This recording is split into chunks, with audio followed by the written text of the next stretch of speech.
Please rise for the Pledge of Allegiance. I pledge allegiance to the flag of the United States of America and to the republic for which it stands, one nation, under God, indivisible, with liberty and justice for all.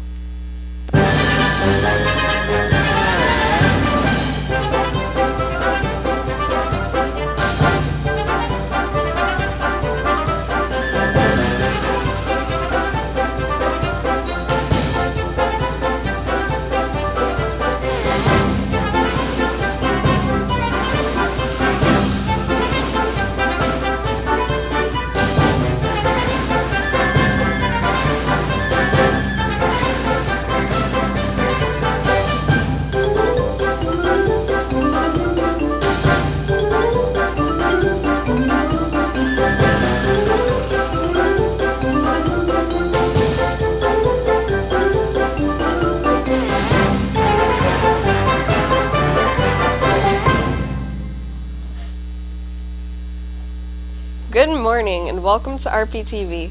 Today is Tuesday, February 25th, 2020. Yesterday we lost a true American hero, even though most people may not have heard of her. Katherine Johnson was instrumental in the rise and success of the American space program. Barbie has that report. Without the precision of human computer, Katherine Johnson, NASA's storied history might have looked a lot different. Her calculations were responsible for safely rocketing men into space and securing the American lead in the space race against the Soviet Union.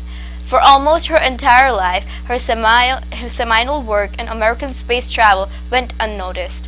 Only recently has Johnson's genius received national recognition.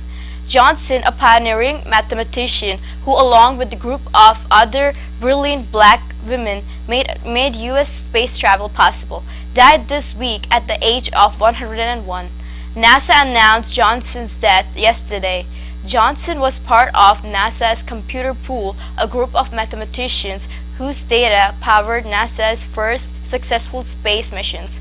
Her work went largely unrecognized until the release of 2016's Hidden Figures, a film portrayed Johnson's accomplishments while the space and agency was still largely segregated. She was tasked with performing trajectory analysis of Alan Shepard's 1961 mission, the first American human spaceflight. NASA renamed a facility for Johnson in February 2019. A street in front of NASA headquarters in Washington was renamed Hidden Figures Way. In 2015, President Barack Obama honored Johnson with the Presidential Medal of Freedom for her pivotal work in American space travel. But before that, Johnson's work went highly unrecognized. I forgot to turn the light on. Anyway, while many people are happy about the mild winter, many local governments are extremely happy because of the lack of snow, and that means saving a lot of money. Colin has the details. Something was missing from our winter this year: the massive piles of snow that will blanket the roads and annoy drivers. Yet agencies such as the State Department of Transportation and the New Jersey Turnpike are benefiting from not having to deal with the snow on the Parkway and Turnpike. Between November 1st, 2019 and February 5th, 2020, the New Jersey Department of Transportation, or DOT, had to spend $36.9 million having to deal with no snow but freezing gray, compared to them spending $95.1 million they had to spend last year since there was a lot more snow. Snow plows are also left out to dry due to not having to plow any snow from the roads. This winter also came with 22 storm events, compared to last year's winter's 44 events. This ties into how much money is spent on materials used due to severe storms and how much less money was spent this year since there was less snow. Now it's time to go into announcements. There will be an Interact meeting today after school in room 1. At this meeting, we will be discussing our Chinese New Year service project with Makerspace, as well as other activities. If you have any questions, please see Mr. Fucci or Rebecca Rodriguez. Also, on Friday, March 6th, Interact will be sponsoring a Chinese buffet. Tickets are $5 in advance and $7 at the door. Tickets can be purchased during lunches. The GSA will be hosting a viewing of the original Ellen Show Coming Out episode with food today in room 18 at 2:45. All are welcome. The Polka Club will be having a Black History Month celebration on Thursday, February 27th after school in the Media Center.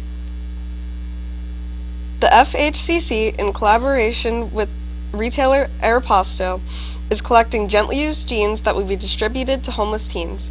Jeans are the one item most requested by homeless teenagers. Please drop off or send to the nurse's office by Friday, March 27th. Art Club and National Art Honor Society will be meeting on Fridays after school in room 102 during the school year. We are working on projects and sometimes exploring new media. Join us. Also, Art Club and NAHS are collecting real or made-up recipes connecting to community, culture, or connections. These can be any size, handwritten and decorated, and will be sent to a program associated with the Bezos Family Foundation. For every recipe submitted, $3 will be donated to organizations providing food to undernourished people around the world. Please help. See Ms. Scutro for further information and supplies. Start your day the right way. Our school offers a breakfast program available in the cafeteria starting at 7:10 a.m. Full price is $1.85 and reduced is 30 cents. Breakfast has many benefits for our students. Take advantage of our breakfast program. The Borough of Roselle Park will hold its annual St. Patrick's Day celebration on Saturday, March 7th, 2020 from 3 p.m. to 6 p.m. Starting at 3 p.m., Joe Carosali's Masterpiece Orchestras will perform an authentic Irish music performance. Authentic Irish food will be served during the event, which consists of corned beef and cabbage, boiled potatoes, carrots, Irish soda bread, and rye bread, as well as dessert. Mayor Sig and the Borough Council invite everyone to join in the festivities.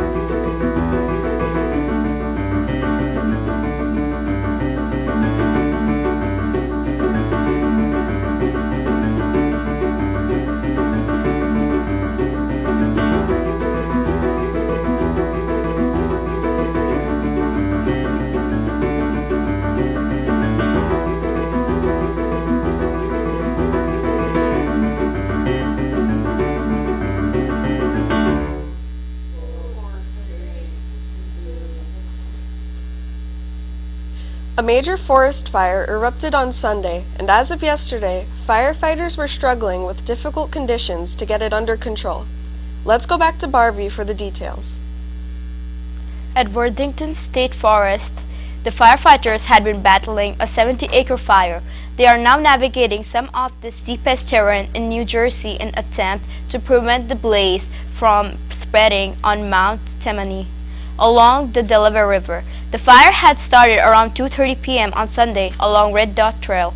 According to the officials, nearly all of the fire was within the state park after it initially jumped over to a neighboring section of Delaware Water Gap National Recreation Area on Sunday evening. Robert Kirshner, section warden for New Jersey Forest Fire Service, said the cause of the rock face fire remains unknown. It was stated that low humidity and warmer temperatures in region over the weekend put the area at higher risk for the wildfires. Kirshner informed that no structures were in danger from the blaze and there were no injuries reported. About 50 firefighters were working in 3 teams to contain the fire yesterday morning. Firefighters worked on containing the blaze until midnight despite the challenges from hilly terrain of Mount Temani.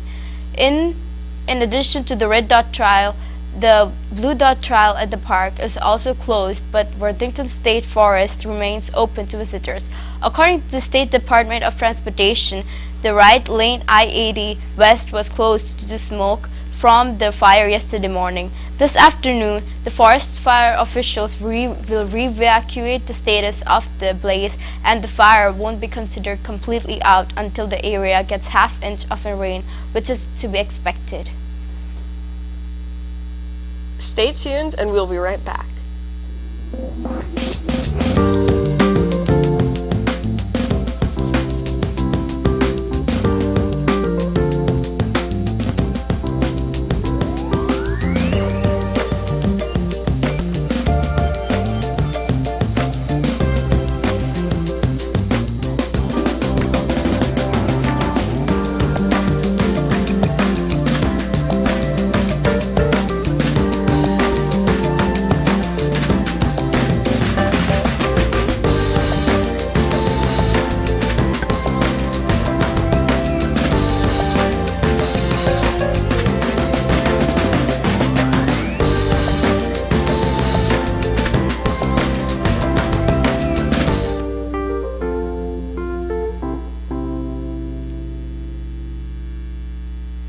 Thanks for watching, have a great day, and stay tuned for CNN 10.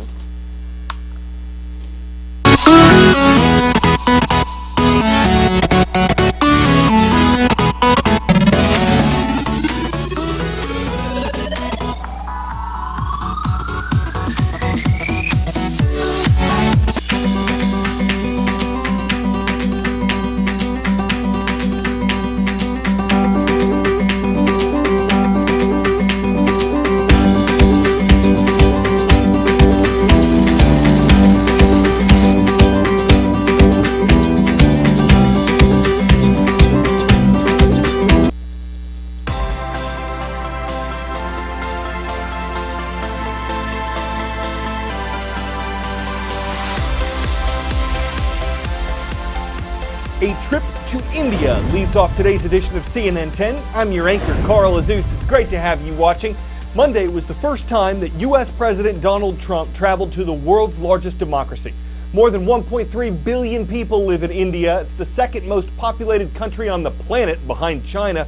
And it's where the American leader received a large and warm welcome when he spoke at the world's biggest cricket stadium in the Indian city of Ahmedabad. The First Lady and I have just traveled 8,000 miles around the globe to deliver a message to every citizen across this nation. America loves India, America respects India, and America will always be faithful and loyal friends to the Indian people. President Trump was only scheduled to stay in India one night, and the real work, according to analysts, gets going on Tuesday when he and Indian Prime Minister Narendra Modi are expected to discuss a new trade agreement. A $3 billion deal involving military equipment, including India's purchase of American helicopters, was announced on Monday, but a bigger trade deal between the two countries could be more challenging, as within the last year they've placed or threatened additional taxes on one another's goods. President Trump previously accused India of unfairly shutting out American businesses. And though he said on Monday that major trade agreements were on the horizon, they were in the early stages.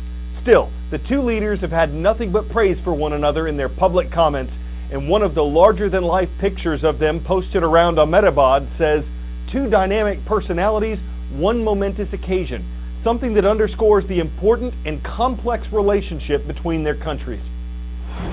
The United States and India. One is the world's oldest democracy, the latter is the biggest. Formal ties between the two countries date back to India's independence in 1947. They've survived the ups and downs of the Cold War era and